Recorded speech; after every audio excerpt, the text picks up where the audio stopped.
نحمده ونصلي على رسوله الكريم أما بعد فأعوذ بالله من الشيطان الرجيم بسم الله الرحمن الرحيم تتجافى جنوبهم عن المضاجع يدعون ربهم خوفا وطمعا ومما رزقناهم ينفقون فلا تعلم نفس ما أخفي لهم من قرة أعين جزاء بما كانوا يعملون صدق الله العظيم۔ اللہ جل شانہ نے مسلمانوں مرد اور عورتوں کے لیے جو نماز مقرر فرمائی ہے ان کی 5 قسمیں۔ کچھ نماز فرض ہیں جو روزانہ 5 نمازیں فجر، ظہر، عصر، مغرب اور عشاء یہ ہم پڑھتے ہیں۔ کچھ نماز واجب ہیں جیسے کہ روزانہ عشاء کی نماز کے بعد 3 وتر واجب، بڑی عید کی نماز، چھوٹی عید کی نماز یہ کیا ہے، یا طواف کے بعد 2 رکعت نفل پڑھنا یہ کیا ہے، واجب ہے۔ اور کچھ نماز سنت مؤکدہ ہے، وہ روزانہ 12 رکعت ہوتی ہیں، یعنی فجر کی نماز سے پہلے 2 رکعت، ٹھیک ہے، 4 ظہر کی رکعت، ٹھیک ہے نا، اور 2 ظہر کے بعد، 4 رکعت ظہر سے پہلے، 2 ظہر کے بعد، 2 مغرب کے بعد اور 2 عشاء کے بعد، یہ سب ٹوٹل ملا کر کتنی رکعتیں بنتی ہیں، 12۔ یہ کیا ہے، سنت مؤکدہ ہے، ٹھیک ہے نا۔ کچھ نماز سنت غیر مؤکدہ ہیں، ٹھیک ہے، وہ روزانہ 8 رکعت ہوتے ہیں۔ عصر کی نماز سے پہلے 4 رکعتیں، اور عشاء کے فرض سے پہلے 4 رکعتیں۔ عصر کی نماز سے پہلے 4 رکعتیں اور عشاء کی نماز سے پہلے 4 رکعتیں۔ یہ کون سی نمازیں ہیں، سنت غیر مؤکدہ۔ اور کچھ نماز نفل اور مستحب جیسے کہ تحیۃ الوضو، تحیۃ المسجد، صلاۃ التوبہ، صلاۃ العشکر، چھوٹی صلاۃ تسبیح، بڑی صلاۃ تسبیح، سنن زوال، اشراق، چاشت، اوابین، قیام اللیل، تہجد، صلاۃ حاجت اور صلاۃ استخارہ۔ یہ جتنی میں نے پڑھی نا یہ کیا ہے، نوافل ہیں اور مستحب ہے، ٹھیک ہے نا۔ ابھی نمازوں میں درجات اللہ پاک نے کیوں فرمائی ہے، ٹھیک ہے نا۔ کہتے ہیں اللہ تعالیٰ کی رحمت ہے کہ انہوں نے یہ سب نمازیں ہمارے مقرر فرمائی ہیں، لیکن کہ درجے مقرر فرما دیے ہیں، ٹھیک ہے نا۔ بعض فرض، بعض واجب، بعض سنت، بعض سنت غیر موقت، بعض نوافل۔ جیسے کسی کا حال ہو، اس حال کے مطابق جو نماز پڑھ سکتا ہو پڑھے، اور جس نماز کے لیے کوئی رخصت ہو اس پر عمل کر سکے۔ فرض تو ہر حال میں آپ نے پڑھنا ہے، فرض میں کوئی رخصت نہیں ہے، ٹھیک ہے نا۔ جب تک ہوش و حواس باقی ہو، چاہے بیمار ہو یا صحت مند ہو، سفر میں ہو یا گھر میں ہو، اس لیے تو واجب بھی آپ نے ادا کرنی ہے۔ سنت موقع جہاں تک ہو سکے اس کو بھی ادا کرنا ہے، اور جو نماز نفل اور مستحب اس میں آپ کو اختیار ہے، پڑھے یا نہ پڑھے، اس میں آپ کو کوئی پر پکڑ نہیں ہوگی۔ لیکن ادھر اللہ پاک نے اس لیے نہیں بنائے کہ ہم فرض و واجب کو سن کر ادا کریں اور سنت و مستحب کو سن کر چھوڑ دیں، بلکہ اللہ پاک نے اپنے فضل و کرم اور اپنے رحمت سے کچھ درج نفل کے رکھ دیے، تاکہ کوئی بیمار ہو اور وہ نہیں پڑھے تو اس کو کوئی گناہ نہ ہو، اور کوئی سفر میں ہو اور وہ نہ پڑھے تو کوئی گناہ نہیں، کوئی عذر ہو وہ نہ پڑھے تو کوئی گناہ ہی نہیں، ہمت نہ ہو، طاقت نہ ہو، نہ پڑھے نفل کو کچھ گناہ نہیں، ٹھیک ہے نا۔ اب ہمارا خصوصی فرض ہے، اس لیے کہ بعض لوگ کہتے ہیں کہ نماز پڑھ کے کہتے ہیں کہ ہم کہتے ہیں کہ 2 رکعت نفل، کہتے ہیں کہ نفل ہے نا، کوئی گناہ تو نہیں ہے۔ اس کی طرف میں آپ کو بات دلانا چاہتا ہوں، ٹھیک ہے۔ اس کا مطلب کیا ہوا کہ نفل مستحب چھوڑنے کی چیز ہے، چھوڑنے کی چیز ہے نا، کہ تو کوئی بات نہیں ہے نا، نفل بھی نماز ہے نا۔ اللہ کے نزدیک جب پہنچنا چاہتے ہو تو مستحبات پر عمل کر کے دیکھاؤ، پہ اللہ پاک تک پہنچو گی۔ کہتے ہیں کہ نفل بھی نماز ہے نا، تو اس کا مطلب ہے کہ نفل اور یہ نماز چھوڑنے کی چیز ہے نا، اللہ معاف فرمائے۔ اس طرح گناہوں کے اندر بھی ایک حرام ہے اور ایک مکروہ ہے، دونوں ہی بچنے کے لیے ہے، حرام بھی بچنے کے لیے ہے اور مکروہ تحریمی بھی بچنے کے لیے۔ لیکن لوگ کا ایسا مزاح بن گیا کہ جب کسی چیز کے بارے میں سنتے کہ یہ مکروہ تو کہتے ہیں کہ مکروہ ہے، حرام تو نہیں ہے۔ یہ بھی عجیب گناہ ہے۔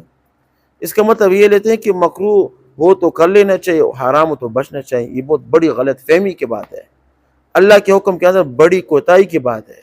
اللہ تعالیٰ تو رحمت کاملہ کا معاملہ فرما رہے ہیں، ہم اس غلط فائدہ اٹھانے کی کوشش کر رہے ہیں۔ حرام ہے تو بھی بچنے کے لیے، مکروہ ہو بھی کیا ہے، بچنے کے لیے ہے۔ فرض ہے تو بھی کرنے کے لیے، نفل ہے تو بھی کرنے کے لیے ہے، ٹھیک ہے نا. جیسے $1 ہے، 1 ریال ہے، 1 روپیہ ہے، رکھنے کے لیے نعمت ہے قابل قدر. یہ نہیں کہ ڈالر ہے تو رکھ لو، روپے تو پھینک دو، نہ یہ غلط ہے.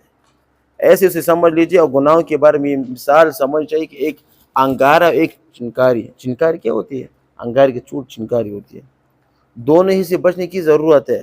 یہ نہیں کہ انگارے سے بچو اور چنگاری کو اپنی رضا کے لیے میں رکھو، تھوڑی دیر بعد چنگاری بھی کیا بن جائے گا؟ انگارہ بن جائے گا.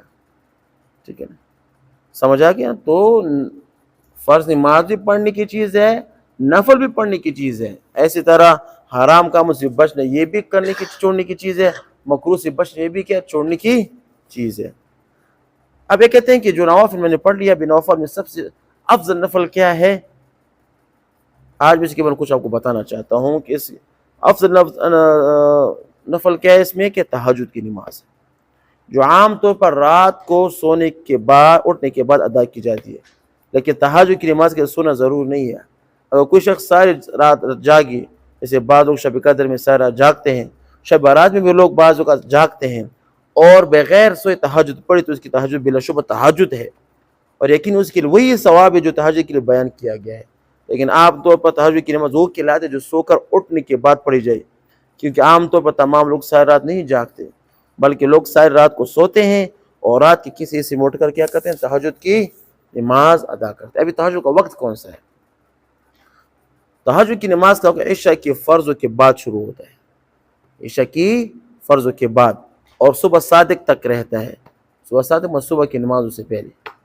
شروع وقت میں اس کا پڑھنا جائز، جبکہ آخر شب میں تہجد کی نماز پڑھنا افضل ہے. عشاء کی نماز کے بعد پڑھنا جائز ہے، آخری رات کے وقت پڑھنا کیا ہے؟ افضل ہے. یعنی اگر شروع وقت میں پڑھا جائے تو وہ بھی جائز ہے، لیکن جیسے کہ آپ کے سامنے انشاءاللہ تعالی کے بارے میں کچھ ہم باتیں کریں گے انشاءاللہ تعالی. ہم اس ہر چیز کے اندر اس کے ادائی کی پوری صلاحیت موجود ہے، ٹھیک ہے نا. ہم جو شخص بھی چاہے نہایت آسانی کے ساتھ نہ صرف اس نماز کو پڑھ سکتے بلکہ اس کو اپنے عادت بھی بنا سکتے ہیں. اس کے لیے بس 2 کاموں کی ضرورت ہے، ایک ہمت، دوسری دعا. ہمت بھی کرنی چاہیے، دعا بھی کریں. انشاءاللہ پاک سے دعا کریں، ضرور بضب اٹھے گی. یہ تجربہ ہے، میرا بھی تجربہ ہے. جب انسان رات کو پوری ہمت کے ساتھ، پوری خلوص کے ساتھ دعا کرتے ہیں، اللہ مجھے تہجد کی نماز کو اٹھا، انشاءاللہ ایک ٹائم تہجد کی ٹائم اس کی آنکھ ضرور کھلے گی. پھر اس کی ہمت کی اٹھتا ہے کہ اٹھتا نہیں، اللہ پاک اس کی آنکھ ضرور کھولیں گے. یہ تو طلب ہے. من وجدہ فوجدہ، من طلب فطلب، جو طلب کر سکے اس طلب ہو گیا. جو مانگتا ہے اس کو مل کے، جو نہیں مانگتا اس کو اللہ پاک نہیں دیتے. ٹھیک ہے نا. اب اس کی فضیلت کیا ہے؟ حدیث شریف ہے کہ رمضان شریف کے روزوں کے بعد سب سے افضل روزہ کس کا ہے؟ محرم الحرام کا روزہ ہے، جو پچھلی امتوں کے اوپر فرض تھا، اور شروع اسلام میں بھی یہ فرض تھا. رمضان شریف کے روزوں کی فضیلت کے بس کی فضیلت ختم ہو گئی، لیکن نفل و مستحب ہونا باقی ہے. پھر بھی اس میں بھی بہتر ہے کہ اس کے ساتھ ایک روز اور ملایا جائے. ٹھیک ہے نا، سمجھا کہ؟ تو ایسے کہتے ہیں فرض. اب اس کی مثال، فرض نماز کے بعد سب سے افضل نماز کون سی ہے؟ تہجد کی نماز ہے.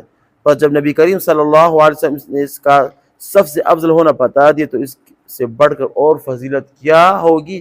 اس کے لیے کوئی اور کسی سند کی ضرورت نہیں ہے. اس میں اور بات یہ ہے کہ اس میں کیا کہتے ہیں؟ دعائیں قبول ہوتی ہیں. اللہ پاک آسمانی دنیا میں آتا ہے اور ندا دیتا ہے، کوئی ہے جو مجھ سے مانگے میں اس کو دوں، کوئی ہے جو مغفرت طلب کرنا چاہتے میں اس کی مغفرت کر دوں، کوئی ہے جو رزق کا طلبگار میں اس کو رزق دے دوں.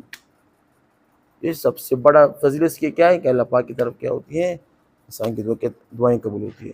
کہتے ہیں ایک اور بات بھی آتی ہے کہ جو لوگ تہجد کے عادی ہوتے ہیں، تہجد پڑھتے ہیں، تو مرنے سے پہلے اللہ پاک اس کو اپنا دوست بنا لیتے ہیں. مرنے سے پہلے اللہ پاک اس کو کیا کرتے ہیں؟ اپنا دوست بنا لیتے. تو ہم تمام طلباء کو چاہیے کہ ہم دین مدرسے سے تعلق رکھتے ہیں، ہمیں تہجد کی پوری پابندی کرنی چاہیے، اللہ پاک سے دعا کرنی چاہیے. انشاءاللہ ایک ضرور بضرور اللہ پاک آپ کو اٹھا لیں گے. وآخر دعوانا ان الحمدللہ رب العالمین.